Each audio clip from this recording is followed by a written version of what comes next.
Hello दोस्तों, स्वागत है आपका आपके अपने चैनल टेक वीडियो पीडिया पर। टेक वीडियो पीडिया पे अभी हम डिस्कशन कर रहे हैं फ्रंट एंड वेब डेवलपमेंट के ऊपर कि फ्रंट एंड वेब डेवलपमेंट के अंदर जो पूरा रोड मैप है उसको किस तरीके से फॉलो करा जाए ताकि बिगिनर लेवल से लेकर के हम एक्सपर्ट लेवल तक पहुंच सके। तो उसी कड़ी के अंदर या फिर उसी जर्नी के अंदर अभी तक हम जो डिस्कशन कर चुके हैं उनमें सबसे पहला क्वेश्चन था जिसका आंसर हमने जाना था, वो था व्हाट इज वेब डेवलपमेंट, की वेब डेवलपमेंट क्या होता है।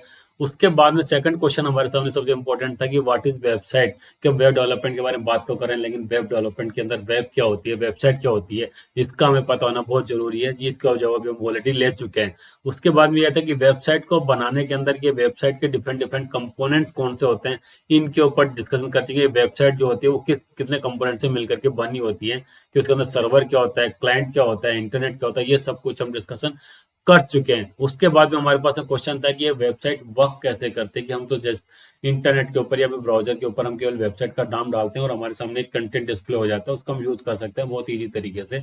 तो पूरी फंक्शनलिटी होती है वो किस तरीके से काम करती है, ये सब कुछ हम डिस्कस कर चुके हैं। उसके बाद में हमने देखा था कि what are the types of website development, के फ्रंट एंड वेब डेवलपमेंट क्या होता है, बैक एंड वेब डेवलपमेंट क्या होता है, और दोनों का combo pack full stack web development क्या होता है, इसके ऊपर हम डिस्कशन कर चुके हैं। उसके बाद में हमारी जर्नी स्टार्ट हुई थी कि वेब टेक्नोलॉजी कौन कौन सी है जिनके बेस के ऊपर पूरी वेबसाइट टिकी होती है। तो वो थी HTML, CSS एंड जावास्क्रिप्ट। तो HTML का बेसिक आइडिया हम ले चुके हैं। उसके बाद में किस तरीके से HTML पेज डिजाइन करते हैं, फर्स्ट HTML पेज हम with the help of notepad भी ये डिजाइन कर चुके हैं। आज के वीडियो का हमारा मोटिव है कि HTML के एलिमेंट्स और HTML के टैग के बारे में जानना है, किस तरीके से HTML के एलिमेंट काम करते हैं, कैसे HTML के टैग्स को लिखा जाता है, कैसे टैग्स के अंदर टैग्स को यूज करा जाता है। ये सब कुछ हमारे आज के वीडियो का मोटिव है। तो अगर आपने चैनल को अभी तक सब्सक्राइब नहीं करा और प्रीवियस वीडियोस नहीं देखे तो पहले प्रीवियस वीडियो जरूर देखें, ताकि आपको बेसिक आइडिया पूरा होना बहुत जरूरी, तभी आपके आगे की जर्नी बहुत ही स्मूथ होने वाली है। तो वीडियो को लाइक एंड शेयर भी जरूर कर दें। तो शुरू करते हैं आज का वीडियो। ओके।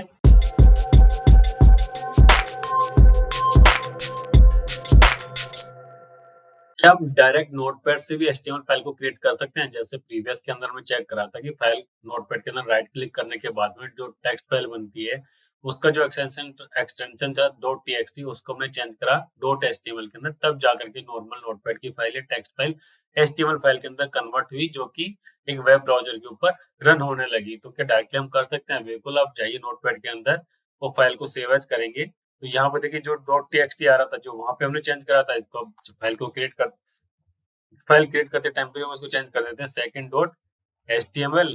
फाइल हमने सेव कर दी। देखिए दो हमारे सामने डायरेक्टली HTML फाइल क्रिएट हो गई, जो कि डायरेक्टली हमारे पास में वेब ब्राउजर के अंदर ही रन होगी। इसको क्लिक करेंगे तो ये सीधी सीधी रन होगी किसके अंदर, वेब ब्राउजर के अंदर फाइल क्रिएट हो गई। अब इसको सेम उसी तरीके से इसका स्ट्रक्चर बिल्कुल हमें डिफाइन करना पड़ेगा।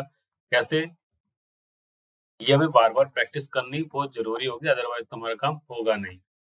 HTML, उसके बाद में लिखते हैं कि HTML, ये हो गया /HTML।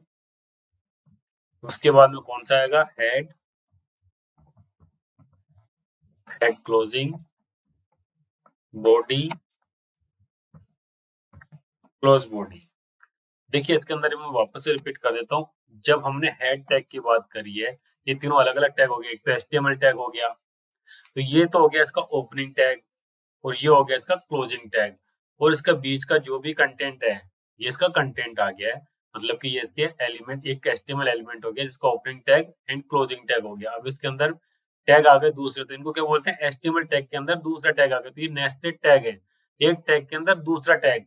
अब एक टैग के अंदर दूसरा टैग हो सकता है, बिल्कुल, तभी जाकर के पूरी HTML फाइल बनेगी। लेकिन क्या एक तरह के टैग दूसरे टैग के अंदर हो सकते हैं? बिल्कुल, ऐसे भी टैग हो सकते हैं, जैसे div होगा, रो होगी, इस तरह के काफी सारे टैग्स होंगे जो कि एक दूसरे टैग के अंदर एग्जिस्ट करेंगे, जो कि नेस्टेड रहेंगे। तो इनको भी नेस्टेड टैग से होते हैं, एक टैग के अंदर दूसरे टैग को एग्जिस्ट करना। अब जैसे फाइल हमने यहाँ पे क्रिएट करी थी, जो हमने नॉर्मल लिखा था यहाँ पे this is my head tag, उसके जगह पर राइट थिंग क्या थी जो कि हेड टैग के अंदर लिखनी चाहिए, वो आता है हमारे पास में टाइटल टैग, जो कि हमें ये बताता है कि इस पेज का टाइटल क्या है।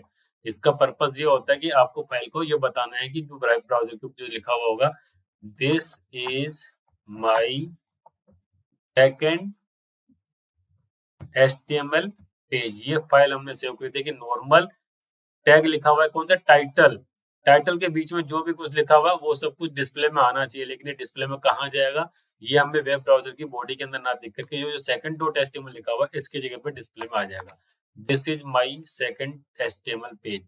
तो हेड टैग क्या करता है, उसका एंट्री गेट का काम करता है, टाइटल उसका नेम प्लेट है जो बता देता है कि क्या करने वाला है।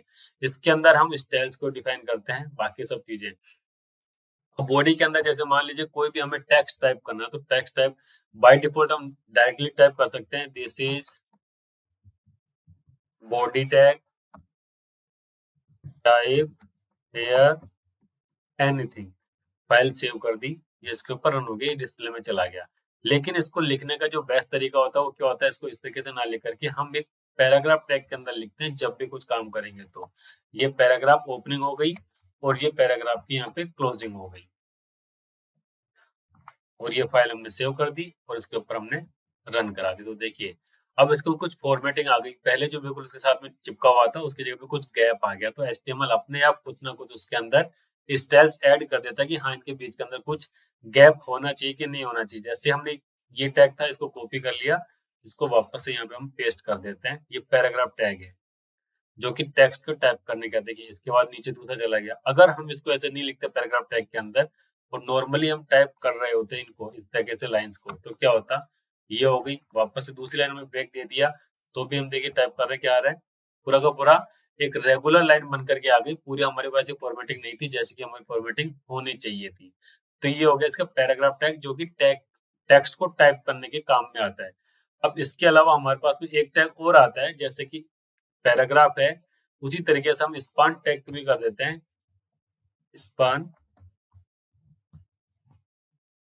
इन सभी टैग्स को हम अलग अलग सेपरेटली जरूर कर बताएंगे कि किस तरीके से कौन सा काम करते हैं। एक बार केवल उनका यूज देख लेते हैं क्या करते हैं ताकि हम थोड़ा इसको बेसिक आइडिया लेकर के आगे बढ़े। अब इसके अंदर मैंने बोल दिया ये, अब एक को ले लेता हूँ स्पान के अंदर, फाइल सेव कर दी, कंट्रोल F9, कंट्रोल F। देखिए पैराग्राफ टैग के अंदर जो भी लिखा हुआ था तो दोनों के दोनों पैराग्राफ टैग हमारे अलग अलग चले गए सेपरेटली, लेकिन स्पान के अंदर जो यहाँ पे लिखा था उसके बाद दूसरा का दूसरा स्टार्ट हो गया। तो हमने स्टडी करा था कि ब्लॉक लेवल एलिमेंट्स होते हैं और इनलाइन एलिमेंट्स होते हैं। तो ब्लॉक लेवल एलिमेंट का एग्जांपल तो क्या हो गया, पैराग्राफ। कि पैराग्राफ के अंदर आपने जो भी लिखा तो जैसे दूसरा पैराग्राफ आया बाय डिफॉल्ट एचटीएमएल ने मार्कअप लैंग्वेज ने लाइन ब्रेक कर दी, दूसरी लाइन के अंदर वो चला गया।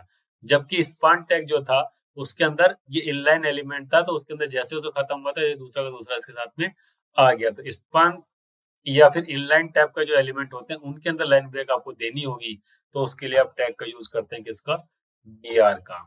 ये बीआर हो गया, इसके साथ उसको काम करते हैं तो देखिए लाइन ब्रेक हो गई।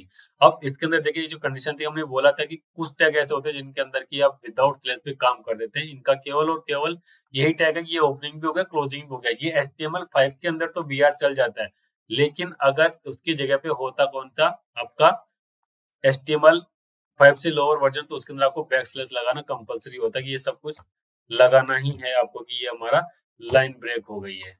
ये फाइल सेव करा फिर बिल्कुल दूसरी लाइन के ऊपर चली गई। तो इस तरीके से हमारे टैग्स काम करते हैं। कैसे, इनलाइन एलिमेंट्स कौन से होते हैं और ब्लॉक लेवल एलिमेंट्स किस तरह के होते हैं ये हमने यहाँ पे आइडेंटिफाई कर लिया है, और टाइटल किस तरीके से लिखते हैं ये भी सब कुछ हमने आइडेंटिफाई कर लिया है।